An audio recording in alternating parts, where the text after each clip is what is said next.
I was working in London for 2 weeks, staying in a flat owned by a friend of a friend while he was out of town. About halfway through the job, I got food poisoning and was pretty sick for 3 days. I still had to work. I got home one night about 12 and was chilling in the front room reading a book before going to bed, when I felt someone else was in the room. I looked up, and there was a Native American dude stood in the middle of the room. He was wearing some kind of vest or waistcoat, and I see dark lines running up his forearm.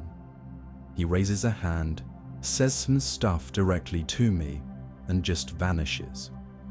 I wasn't scared, just a bit strange, and I went to bed.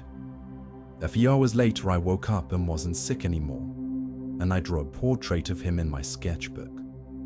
A few days later, I was back home, sat on some stairs waiting for my girlfriend with the name Little Crow popped up into my head, and I wrote it next to my drawing. About 6 months later, I hadn't mentioned this experience to many people.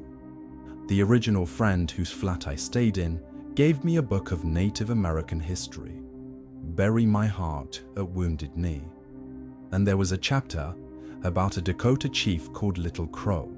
The photo of him looks like my drawing. He always wore long sleeves because he was shot by his brother when he was younger, and the bullet passed through both his arms. The wounds became infected and left ugly scars that he was embarrassed about.